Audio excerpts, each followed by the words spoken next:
The Assembly will hear. L'Assemblée va entendre une allocution de son Excellence João Manuel Gonçalves Lourenço, président de la République d'Angola. Je prie le protocole d'accompagner son Excellence et j'invite son Excellence à s'adresser à l'Assemblée.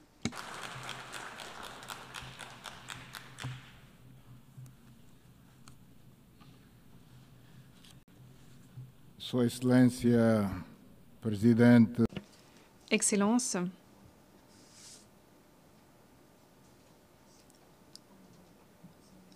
Madame la Présidente de l'Assemblée générale, Excellences, Mesdames les chefs d'État et de gouvernement, Mesdames et Messieurs les chefs de délégation, Mesdames et Messieurs, je me tiens devant vous aujourd'hui en tant que président de la République de l'Angola et président actuel de l'Union africaine. Et je voudrais évoquer mon pays, partager notre point de vue sur les évolutions et les événements de notre monde de plus en plus troublé et débattre de questions qui concernent l'Afrique, un continent pour lequel nous mobilisons toute notre énergie et toutes nos forces alors que nous recherchons des solutions pour une bonne fois pour toutes le mettre sur la voie du développement. Qu'il me soit permis de présenter mes félicitations à son Excellence Annalena Baerbock à l'occasion de son élection au poste distingué de présidente de l'Assemblée générale des Nations unies. Je suis convaincue que grâce à ses trésors d'expérience et les connaissances qu'elle a accumulées au fil des différentes fonctions dont elle s'est acquittée avec brio, elle garantira le succès de son mandat qui commence en ce mois de septembre. J'aimerais également féliciter son prédécesseur, son Excellence Philémon Yang, qui a présidé de main de maître l'Assemblée générale au fil de l'année écoulée. Il a tout mis en œuvre pour garantir l'efficacité de cet organe. Et c'est un travail qui mérite notre reconnaissance à toutes et tous, à la lumière des résultats positifs obtenus tout au long de son mandat. Et je me dois également de saluer son Excellence Antonio Guterres, le secrétaire général des Nations unies. J'applaudis le rôle qu'il joue avec beaucoup d'abnégation.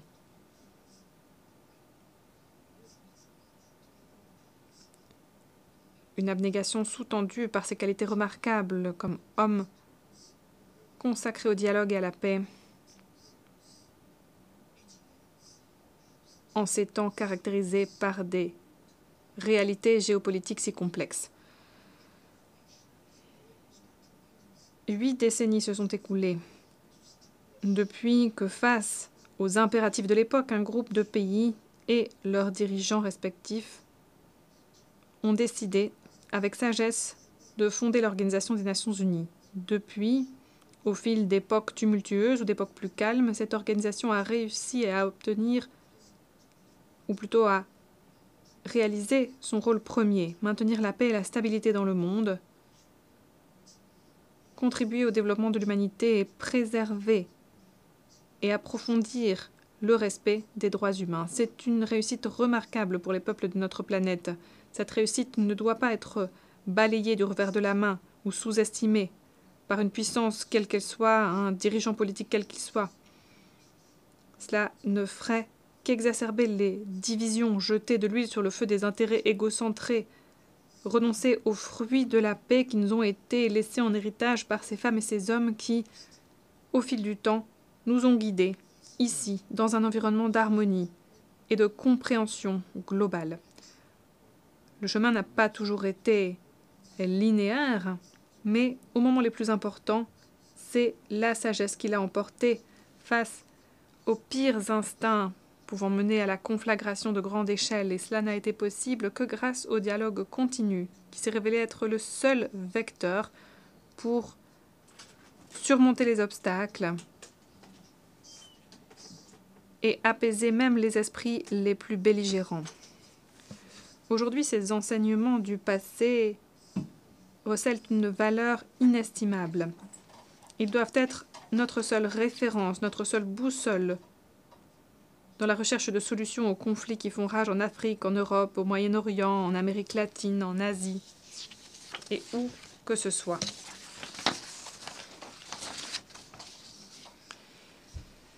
Nous célébrons le 80e anniversaire de l'Organisation des Nations Unies dans un contexte incertain.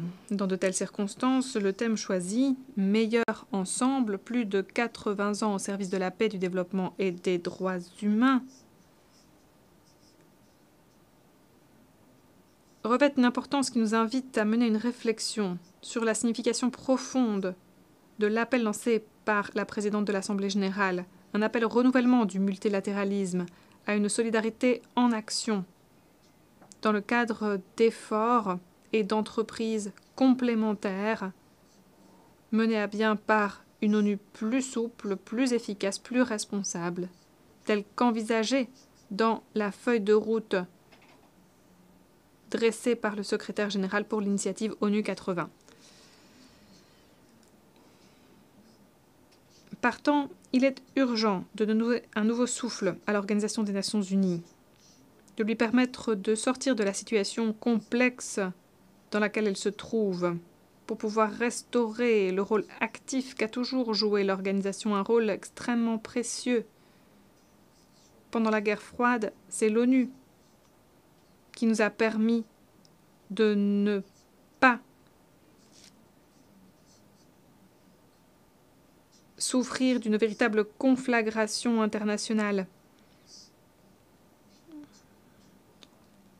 Mais aujourd'hui, les grandes puissances semblent se tourner le dos et s'éloigner des points de convergence, même les plus élémentaires, ces dénominateurs communs qui leur permettraient de rester engagés en faveur du dialogue et de l'action concertée, avant tout.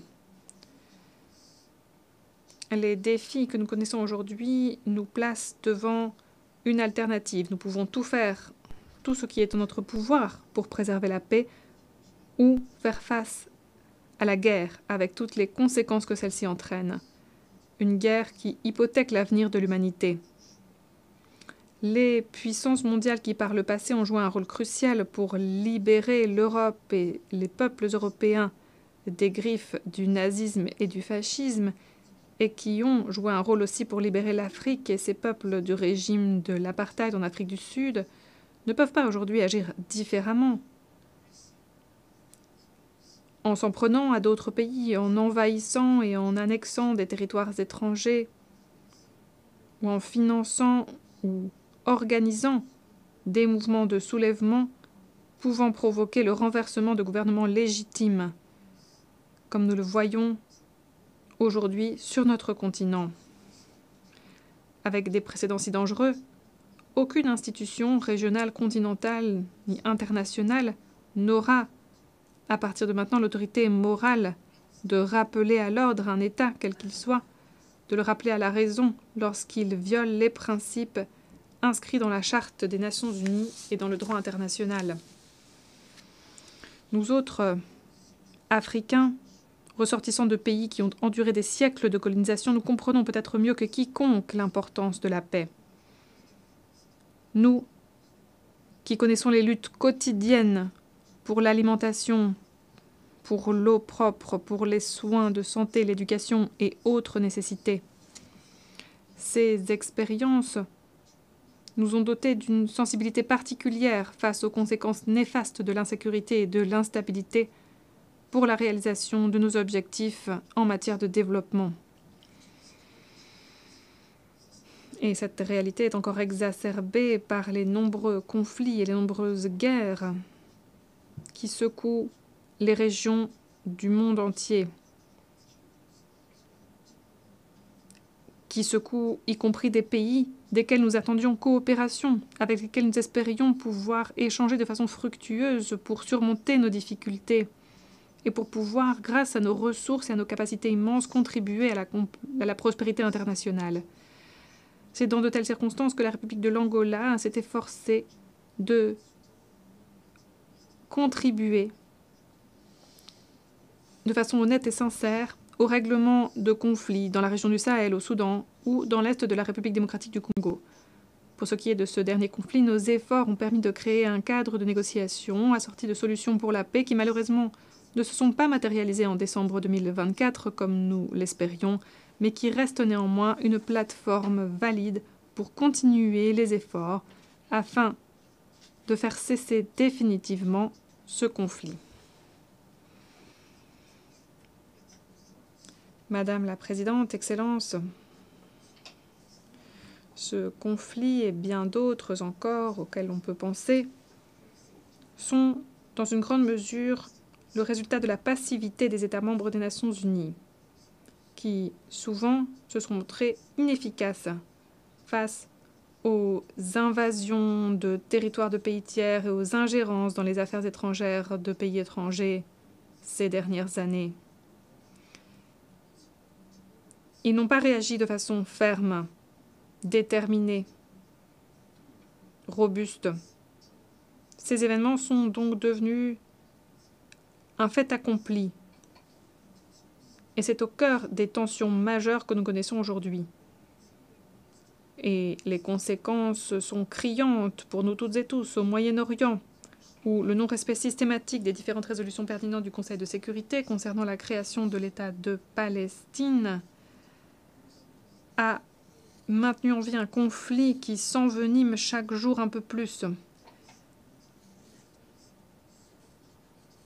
Et pour lequel on n'aperçoit aucun horizon de paix, étant donné la réaction violente et disproportionnée par Israël. Israël a le droit d'exister en tant qu'État et d'exiger la remise en liberté des individus qui sont tenus en otage depuis les événements tragiques du 7 octobre. Cependant, Israël ne doit pas pouvoir mener à bien en Palestine et notamment dans la bande de Gaza une politique d'extermination d'un peuple tout entier. Le peuple palestinien ne doit pas être assimilé au Hamas, car il n'y a pas de peuple terroriste et encore moins des enfants terroristes. Les Palestiniens ont le même droit à un État indépendant et souverain au sein duquel ils pourront faire vivre leur culture, préserver leur avenir et proposer à leurs jeunes un avenir sûr et prévisible.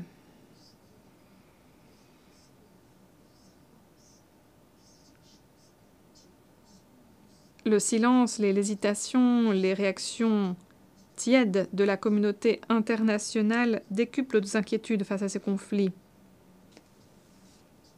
Ces attitudes semblent légitimer l'expansion de la guerre vers des pays voisins. Et cela ne fait qu'hypothéquer inexorablement l'autorité des Nations Unies. L'exclusion de la délégation de Palestine de cette enceinte est honteuse. La Palestine a le droit de faire entendre sa voix en tant qu'État membre, en vertu des termes de l'accord de siège. Ne pas garantir la présence du président de l'autorité palestinien dans cette Assemblée générale, c'est envoyer un signal très négatif. Cela encourage la poursuite du génocide dont nous sommes témoins en toute impunité. Cela retarde le règlement du problème. Cela complique les efforts en cours pour mettre fin à ce conflit si complexe. Nous condamnons avec véhémence cette position unilatérale qui est contraire aux principes qui régissent l'Organisation des Nations Unies, alors même que nous demandons la levée sans condition de l'embargo injuste et qui n'a que trop duré contre Cuba. Un embargo qui a des conséquences très graves pour l'économie du pays et pour la vie de ses habitants qui, au jour le jour, luttent pour résister à un châtiment qui a été condamné par toute la communauté internationale. Cuba a joué un grand rôle pour prêter main forte aux peuples africains dans leur lutte pour faire tomber le régime raciste et inhumain de l'apartheid en Afrique du Sud. Cuba a été signataire de l'accord de paix à New York le 22 décembre 1988 qui a libéré le peuple de l'Afrique du Sud et a permis aussi l'indépendance de la Namibie. On ne peut pas décider de façon arbitraire et unilatérale que cet État serait un État qui appuie le terrorisme. à la lumière des résolutions pertinentes des Nations Unies. Cette attitude, l'attitude d'une petite poignée de pays, une attitude incompatible avec les normes les plus élémentaires de la cohabitation internationale, est aussi à l'origine des sanctions unilatérales imposées au Zimbabwe et au Venezuela. Ces mesures n'ont pas d'autre résultat que la souffrance des populations de ces pays qui, avec un patriotisme remarquable, s'unissent dans la défense de leur nation. Madame la Présidente, Excellences,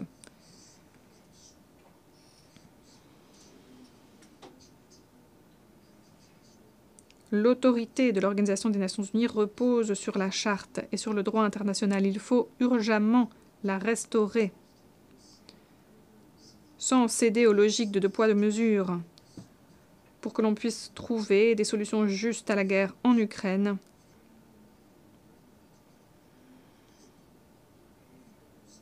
ou pour peut-être renforcer les solutions proposées lors de la réunion en Alaska. L'Ukraine est un pays d'Europe. Après la rencontre entre le président Trump et le président Poutine, une rencontre pragmatique et sans porter préjudice aux besoins de négociations directes entre la Russie et l'Ukraine, on pourrait s'attendre à ce que les dirigeants européens, dans l'intérêt de la paix et de la sécurité sur leur continent, s'efforcent de dialoguer de façon directe, pas seulement avec le président Zelensky, mais aussi avec le président Poutine. Nous ne pouvons pas nous permettre de laisser cette chance s'échapper. Le faire, ce serait accepter le risque d'une escalade aux proportions et aux conséquences imprévisibles. Pas seulement en Europe, où tous les acteurs concernés doivent abandonner les calculs dangereux reposant sur l'idée d'une victoire militaire que l'on obtiendrait en affaiblissant son adversaire.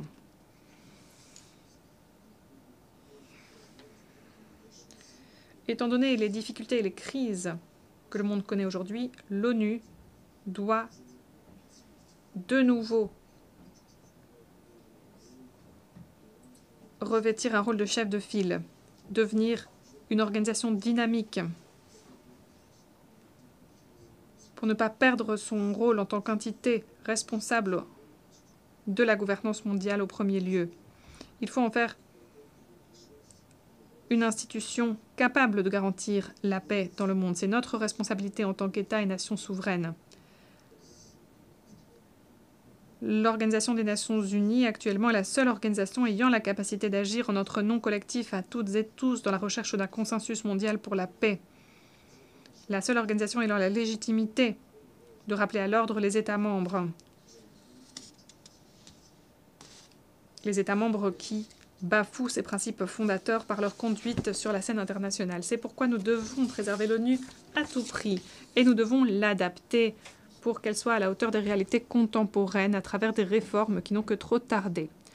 À cet égard, en particulier, j'aimerais défendre ici une réforme du Conseil de sécurité conformément à la position africaine commune telle qu'elle est décrite dans le consensus des Ulwini et la déclaration de Sirte, des documents adoptés voilà 20 ans, qui demandent 2 sièges de membres permanents et 5 sièges de membres non permanents pour le continent africain au sein d'un Conseil de sécurité élargi, un Conseil plus représentatif et mieux en phase avec les réalités géopolitiques de l'heure.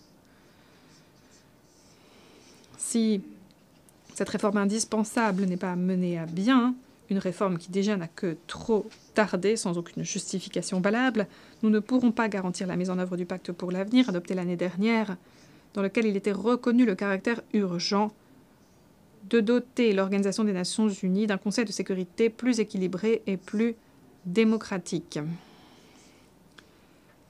Ce pacte représente une occasion de taille à saisir pour revitaliser le multilatéralisme, pour le rendre plus inclusif, mieux à même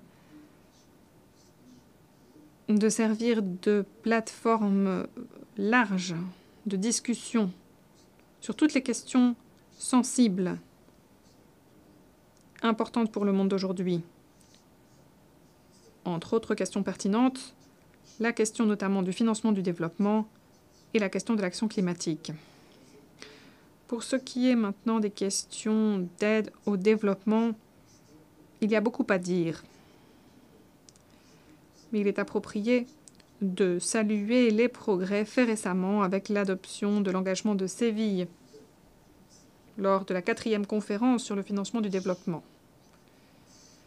Ce texte appelle à réformer urgemment les institutions financières internationales pour qu'elles soient plus représentatives, plus inclusives et mieux outillées pour répondre aux besoins urgents des pays en développement et tout particulièrement des pays africains. Je suis convaincue que cet instrument, associé au Pacte pour l'avenir, à la Convention des Nations Unies en matière fiscale et à la Convention des Nations Unies sur la dette, des documents qui, eux, sont encore en train d'être négociés, représentera une plateforme collective, une plateforme politique, financière et normative pour donner un coup de fouet à la réalisation des objectifs de développement durable. Madame la Présidente, Excellences, nous devons absolument nous atteler à la crise climatique. Il s'agit de la menace existentielle la plus redoutable de notre époque. Nous ne pourrons pas en venir à bout si nous n'agissons pas de concert, de façon coordonnée. Le réchauffement climatique empire. Les catastrophes climatiques sont de plus en plus violentes et fréquentes. Il est donc impératif que les pays qui ont tiré les plus grands avantages de leur développement industriel et économique par le passé assument aujourd'hui pleinement cette responsabilité historique.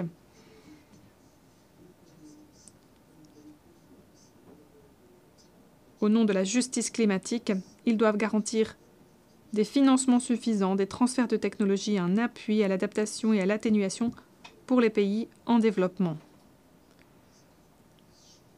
Les pays qui ne correspondent qu'à une proportion minime des émissions de gaz à effet de serre sont les pays qui sont frappés de façon disproportionnée. Ils sont en fait presque les seuls aujourd'hui à être confrontés aux véritables retombées des changements climatiques, du réchauffement climatique avec des effets catastrophiques sur l'agriculture, la sécurité alimentaire et la santé publique.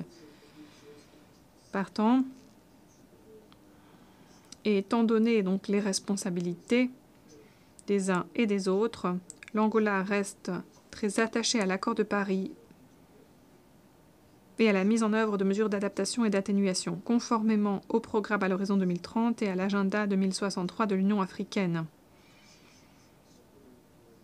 qui correspond au consensus sur l'importance de mobiliser des financements climatiques prévisibles et suffisants afin de permettre une transition énergétique juste et de protéger les communautés les plus vulnérables.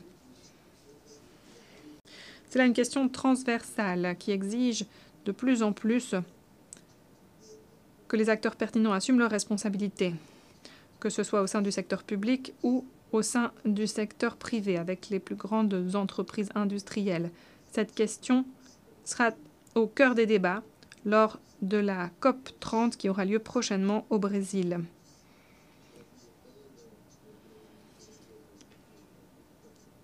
L'organisation pour la deuxième fois d'un événement de cette magnitude sur cette question au Brésil est la preuve de l'engagement de ce pays en faveur des questions environnementales. En 1992, à Rio de Janeiro, la Convention cadre des Nations Unies sur les changements climatiques a été adoptée.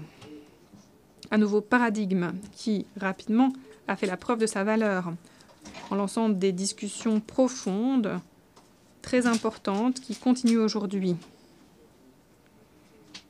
Et je suis sûre que lors de la prochaine conférence qui approche, nous pourrons tous, sur cette base, faire notre pas en avant dans ce long cheminement qui doit nous permettre de réaliser les objectifs climatiques ambitieux que s'est fixé l'humanité. Excellences,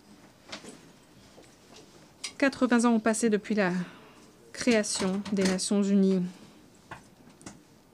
qui avait suivi la fin de la Deuxième Guerre mondiale. Et après la fin de la guerre froide, nous espérions pouvoir vivre dans un monde libéré des incertitudes que nous connaissons aujourd'hui, un monde moins périlleux que celui dans lequel nous vivons. Jusqu'en 1991, le contexte dans lequel nous vivions était caractérisé par des divisions profondes entre deux blocs aux idéologies opposées. Et pourtant, en fait, ce cadre était plus prévisible. On courait un risque moins important de confrontation de grande échelle. On ne doit pas nécessairement en conclure que la stabilité dans le monde n'est possible qu'à l'intérieur d'un cadre régi par des divisions rigides de cette sorte. Non. Ce regard en arrière doit plutôt nous inspirer à bâtir un cadre fondé sur des intérêts équilibrés et des préoccupations partagées sur toutes les questions de sécurité internationale afin de faire naître des complémentarités, des convergences dans un environnement qui soit un environnement multilatéral. Le multilatéralisme qui reste la seule voie nous permettant d'échapper à la catastrophe. Je vous remercie de votre aimable attention. On behalf of the Assembly, Au nom de l'Assemblée générale, je remercie le président de la République de l'Angola.